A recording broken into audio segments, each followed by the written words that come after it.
మత్తు పదార్థాలకు బానిసవుతున్న విద్యార్థి యువతను కాపాడి రేపటి భారతావాణిని నిర్మించాలని అఖిల భారత విద్యార్థి సమైక్య ఏఐఎస్ఎఫ్ నాగర్ కర్నూలు జిల్లా కార్యదర్శి బలముల ప్రేమ్ కుమార్ విజ్ఞప్తి చేశారు. స్థానిక నాగర్ కర్నూలు బుధవారం నాడు ఏఐఎస్ఎఫ్ నాగర్ కర్నూలు జిల్లా సమితి ఆధ్వర్యంలో నాగర్ కర్నూలు తెలకపల్లి శివగంగా ఫంక్షన్ హాల్లో సెమినార్ మాట్లాడుతూ విద్యార్థులను అడ్డాగా చేసుకుని విక్రయదారులు విద్యార్థులు యువకులు జీవితాలతో చెలగాటమాడుతున్నారని ఆవేదన వ్యక్తం చేశారు. హాస్టల్ విద్యార్థులు విద్యను అభ్యసిస్తున్న బాలురు ఉపాధి లేక ఖాళీగా ఉంటున్న వారిని ఎంచుకొని గంజాయి రవాణాకు ఉపయోగిస్తున్నారని ఇది అత్యంత దయనీయమైన పరిస్థితి అని పేర్కొన్నారు. కొద్ది సమయం కేటాయిస్తే ఎక్కువ డబ్బు వస్తుండటంతో విద్యార్థులు యువకులు రవాణాకు సముఖత వ్యక్తం చేస్తున్నారని తెలిపారు. ఈ కార్యక్రమంలో విద్యార్థులు ప్రజాప్రతినిధులు తదితరులు పాల్గొన్నారు.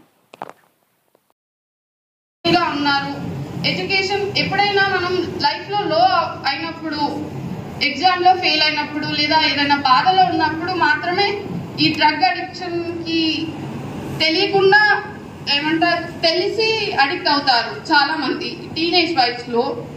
కాబట్టి మీరు మీ కమ్యూనికేషన్ స్కిల్స్ని పెంచుకొని సోషలైజ్ అయినప్పుడు ఇలాంటి అవసరం మీకు ఉండదు. ఎందుకంటే మీ ఫ్రెండ్స్ ఉంటారు, మీ ఫ్యామిలీ ఉంటుంది, దే విల్ హెల్ప్ యూ.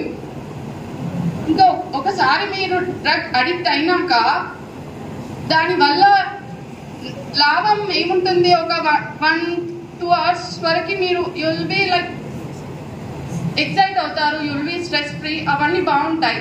తర్వాత మీ హెల్త్ చాలా ఎఫెక్ట్ అవుతుంది. చాలా అంటే మీ ఫ్యూచరే ఖరాబ్ అవుతుంది. దానికి మీ క్యాన్సర్కి గురవుతారు, మీ మెంటల్ ఇష్యూస్ వస్తాయి, చాలా మీ ఫ్యూచర్ కోల్పోతారు. మీకు ఈ వయసులో మీరు ఎంత మెంటల్ స్టెబిలిటీ ఉంటే అంత లైఫ్లో అచీవ్ అవుతారు.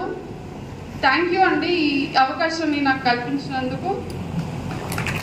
వేదిక మీద అధ్యక్ష వహిస్తున్న అంజనేయులు గారికి, అదేవిధంగా ముఖ్య అతిథులుగా విచ్చేసిన మన డాక్టర్ సంజయ్ గారికి, సార్ కాలేజ్ ప్రిన్సిపాల్ గారికి, అదేవిధంగా వివిధ స్కూల్స్ ప్రిన్సిపాల్ ఇన్ఛార్జ్ ప్రతి ఒక్కరికి, నా ముందున్న విద్యార్థులకు, నా తమ్ముళ్లకు, నా చెల్లెలకు అఖిల భారత విద్యార్థి సమైక్య నాగర్ కర్నూలు జిల్లా తరపు నుంచి విప్లవీ వందనాలు తెలియజేస్తున్నాను.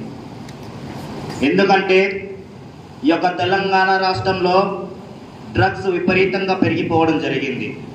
ఏ విధంగా అంటే మన నాగర్ కర్నూలు జిల్లాలో తెలకపల్లి ప్రాంతానికి వస్తే, తెలకపల్లి ప్రాంతంలో గ్రామాన డ్రగ్స్ దొరుకుతున్నాయి. అది పోలీస్ శాఖ వారికి కూడా తెలుసు బాగా. చాలాసార్లు నేను మాట్లాడడం జరిగింది ఎస్ఐ గారితో కూడా, కొన్ని కంట్రోల్ చేయడం జరిగింది. మెయిన్ యొక్క డ్రగ్స్ అడిక్ట్ అయితే ఏ విధంగా ఉంటుందంటే తమ తల్లిదండ్రులు తమ పిల్లల జీవితాలు మౌంటైన్లో చూడాలనుకుంటారు. కానీ ఒక డ్రగ్స్కి అలవాటు పడితే పిల్లల జీవితాలు అస్తవ్యస్తం అయిపోతాయి. అంటే గతంలో భారతదేశంలో మన తెలంగాణ ప్రాంతం డ్రగ్స్ సంబంధించింది 3 స్టేజ్లో ఉంది. సర్వే 2021 నుంచి 2022 వరకు సర్వే ప్రకారంగా చెప్తున్నాం. ఈ విధంగా ఉంటే మన తల్లిదండ్రులు అనుకున్న ఆశయాలు, వాళ్ళు అనుకున్న కోరికలు విద్యార్థులుగా, యువకులుగా మనం ఏం తీర్చదిద్దుతున్నాం. ఇంకొక విషయం చెప్తున్నా, యావత్ ప్రపంచం వరల్డ్ మొత్తంలో భారతదేశం 7వ స్థానంలో ఉంది డ్రగ్స్లో. ఈ యొక్క డ్రగ్స్కి ఏ విధంగా అడిక్ట్ అవుతుందంటే తమ తల్లిదండ్రులను కూడా లెక్క చేయకుండా ముక్కులు పిండి, తమ రక్తాలు పిండి డబ్బులు వసూలు చేసుకొని ఒక డ్రగ్స్కి కొనుక్కోవడం జరుగుతుంది. ఎందుకంటే డ్రగ్స్ అంటే ఒక ఆల్కహాల్, ఒక సిగరెట్ ఒకటని కాదు. డ్రగ్స్ అంటే దగ్గర 17 నుంచి 21 రకాల డ్రగ్స్ ఉన్నాయి. ఆకు రూపంలో కానీ, టాబ్లెట్స్ రూపంలో కానీ, కొకైన్లో కానీ, ఒక్కపాట్లో కానీ వివిధ రకాల డ్రగ్స్ ఉన్నాయి. అంతెందుకు మనం తినే చాక్లెట్ల ఇంతకుముందుకు సార్ వాళ్ళు చెప్పారు, ఇది ఈ విషయం నేను ఎక్కువ పోదలుచుకుంటలేదు, కాకపోతే మీకు చెప్పాలి కాబట్టి నేను చెప్పాలనుకుంటున్నా. ఎక్కువ శాతం చిన్న పిల్లలు చాక్లెట్ ఇష్టపడతారు. చాక్లెట్ తింటాం కదా డైలీ. ఆ ఒక్క చాక్లెట్లో కూడా కెమికల్లో కూడా డ్రగ్స్ కలపడం జరుగుతుంది. ఈ విధంగా ఉంటే ఆ ఒక చాక్లెట్, ఆ ఒక బిస్కెట్ తిని మన జీవితాలను అస్తవ్యస్తం చేసుకుంటున్నాం. కాబట్టి ఎప్పుడైనా ఏమైనా తినాలనుకున్నా ఐరన్ ఫుడ్ కానీ, ఫ్రూట్స్ కానీ ఇలాంటివి తీసుకుంటే బాగుంటుంది మన ఆరోగ్యం కూడా. అదేవిధంగా మన కాలేజ్ స్టేజ్కి వచ్చేసరికి విద్యార్థి జీవితం ఏ విధంగా ఉంటుందంటే ఉడుకు రక్తం కదా. ఉడుకు రక్తంతో నేను చెప్పేదే సార్ వాళ్ళు కూడా లెక్క చేయరన్న కాన్సెప్ట్లో పోతారు. వాస్తవానికి నేను కూడా ఆ దిశ నుంచే వచ్చా. నేను ఆ దిశ నుంచి వచ్చి జేఎన్టీ యూనివర్సిటీలో బీటెక్ కంప్లీట్ చేసిన. ఏ విధంగా సార్కి కానీ, ఏ విధంగా ఉపాధ్యాయులు కానీ ఎదురు సమాధానం చెప్పలేదు.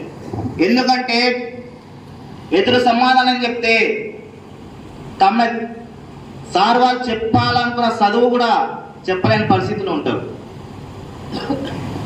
కాబట్టి నేను చదువుకున్న కాలేజ్లో డ్రగ్స్ విపరీతంగా పెరిగిపోవడం జరిగింది. గత 4-5 సంవత్సరాల క్రితం నేను చెప్తుంది. ఎందుకంటే డ్రగ్స్ విపరీతంగా పెరిగిపోయిన తర్వాత పెద్ద క్యాంపస్ నాది. ఆ ఒక క్యాంపస్లో ప్రేమ్ అనే వ్యక్తి నిలబడి ఆ ఒక డ్రగ్స్కి నిర్మూలనకు, డ్రగ్స్ తొలగించాలని పెద్ద ధర్నాలు, ప్రోగ్రాంలు చేయడం జరిగింది. దాంట్లో సక్సెస్ అయ్యాం. తర్వాత మొన్న కలకత్తా ప్రాంతంలో డాక్టర్ గారిని, పీజీ చదువుతున్న సెకండ్ ఇయర్ విద్యార్థిని డాక్టర్ని రేప్ అండ్ మర్డర్ చేయడం జరిగింది.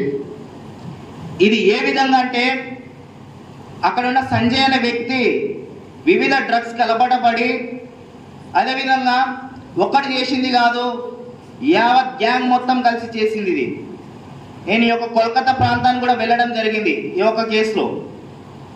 కాబట్టి ఇలాంటి ఘటనలు మన తెలంగాణ ప్రాంతంలో, మన నార్కన్ జిల్లా ప్రాంతంలో, మన తెలకపల్లి ప్రాంతంలో జరగకూడదంటే మనం ఒకటే చేయాలి.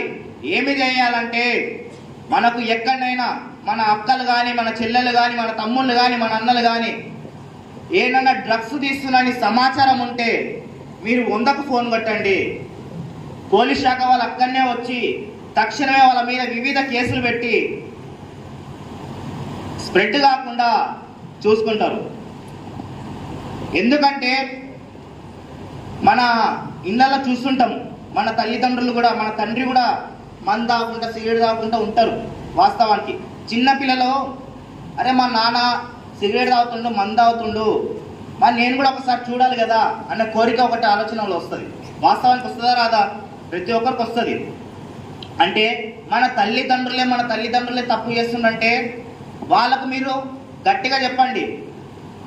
మీకు ఏమన్నా తీసుకోవాలనిపిస్తే మీరు బయటికి వెళ్ళండి, మా ముందు కాదు. ఎందుకంటే మీరు చేస్తుంది మేము దాని గురించి ఆలోచించి అది మాకు అలవాటు అయ్యే విధంగా ఉంటుంది. కాబట్టి తక్షణమే మీ తల్లిదండ్రులను కూడా ఎదిరించాలి. ఎదిరించకపోతే మీ జీవితాలు అస్తవ్యస్తం అవుతాయి. ఎందుకు చెప్తున్నానంటే చిన్న స్థాయి నుంచి పెద్ద స్థాయి వరకు రావడానికి కారణం ఇదే. ఫస్ట్ మనలో ఆలోచన మార్పాలి. శ్రీశ్రీ అంటారు, కొంతమంది పుట్టుక